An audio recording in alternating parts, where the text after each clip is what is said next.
Oi, vamos continuar. Eu vou falar hoje sobre a aclamação do Evangelho, dando sequência da parte da liturgia da palavra, do passo a passo da missa.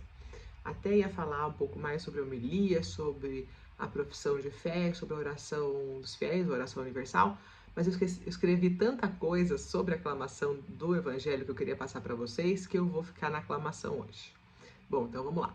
A aclamação do Evangelho, ela vai acontecer ali após a segunda leitura ou após o Salmo, dependendo de qual missa a gente está, né? Se é dominical, solene ou semanal. E ela vai ser cantada, vai cantar, né, ali na hora da aclamação do Evangelho, o Aleluia, se for fora do tempo da Quaresma. Ou o canto que vai estar indicado ali no lecionário conforme o tempo litúrgico. Fora do tempo da Quaresma é o versículo ou um salmo, conforme também o gradual e o lecionário, ok? Beleza. E o que acontece na aclamação? Na hora da aclamação é quando nós acolhemos e saudamos o Senhor, porque é Ele mesmo que vai nos falar. Antes, nas outras leituras, ele falava pelos profetas, pelos apóstolos, né, pelos arautos dele, mas agora não, agora ele fala em primeira pessoa. Agora é Cristo, Filho, né, o Verbo encarnado, que vem falar para nós. Então, é esse momento de realmente estarmos na presença de Deus, né? Deus está falando conosco pelo seu Filho. Aí aqui eu lembro de Santo Agostinho, né? O Evangelho é a boca de Cristo. Então, a gente vai pensar agora nisso quando a gente estiver ali no momento da aclamação do Evangelho. E ele é tão importante que você vai reparar que a gente se posiciona diferente também, né? A gente tem uma postura diferente nesse momento. A gente está sentado e aí a gente fica de pé. E a gente não fica de pé só pelo respeito, também pelo respeito. Mas quando a Assembleia se coloca de pé, a Assembleia se coloca de pé porque Cristo se colocou de pé pós-morte, né? Cristo ressuscitou, ele estava de pé, ele se apresenta de pé pós a ressurreição para os apóstolos, assim como ele colocou de pé o morto, assim como ele colocou de pé o paralítico. Então, uma assembleia que se coloca de pé é uma assembleia ressuscitada, uma assembleia que acredita na ressurreição de Cristo. É uma maneira, é um momento onde a gente manifesta a nossa fé através dos nossos gestos corporais. Então a gente não coloca de pé porque é um rito vazio, porque está todo mundo ficando de pé, é um sobe, é um levanta e senta, mas não é uma ginástica. É uma manifestação da nossa fé. E nesse momento a gente tem que estar muito consciente da presença de Cristo ali entre nós. Ele vai falar, vai anunciar o Evangelho, tá bom?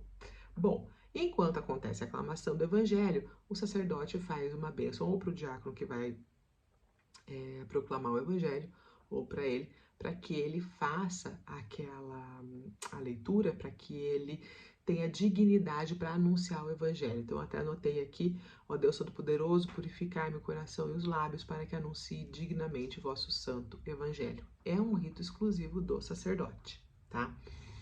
Enquanto isso, bom, ele fez isso, aí ele vai cruzar com o dedo, fazer o sinal da cruz, né, com o polegar direito sobre o Evangelho. E então ele vai dizer: o Senhor esteja convosco, e a gente responde: Ele está no meio de nós. E aí ele vai fazer o anúncio. Evangelho segundo São, que vai ser conforme o ano litúrgico, se é o A, se é o B ou C. Falei disso também lá atrás. Aqui um parênteses. Por isso que eu falo tanto que a coisa é evolutiva, né? A gente precisa começar da base.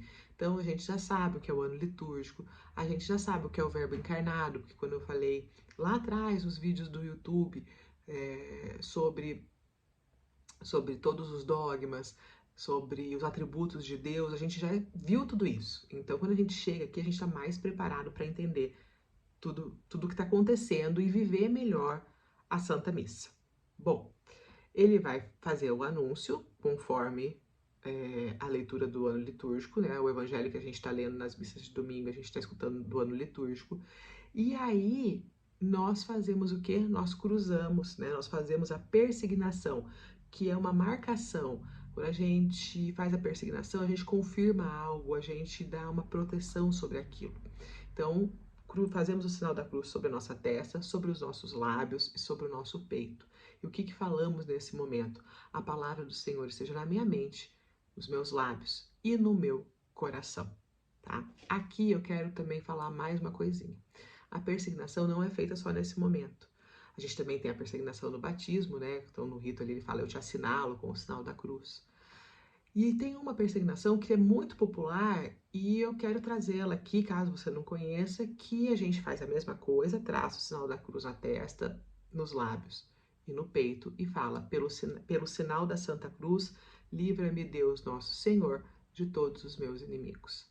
Adote esse hábito, tenha o costume de fazer isso antes de sair da sua casa, ao entrar no seu trabalho, ao entrar no carro, se assinale com o sinal da cruz, tá? Bom, falando disso, e por que da cruz? Por quê, né, que a gente faz o sinal da cruz naquele momento? Vamos pensar na estreita ligação que tem o mistério da cruz de Cristo com o evangelho dele, né? Tem toda essa ligação, toda essa história da nossa salvação que está ali. E é isso que a gente vai escutar.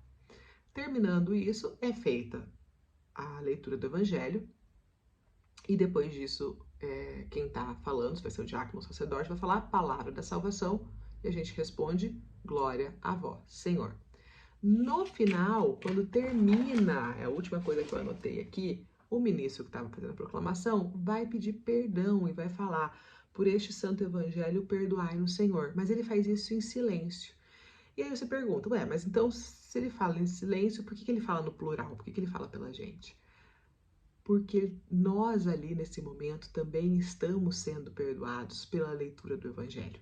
Se existe esse vínculo, se existe essa ligação entre o mistério da cruz e a palavra do Senhor, o propósito da cruz, né, que é a redenção, que é a salvação, também vai refletir na palavra de Deus.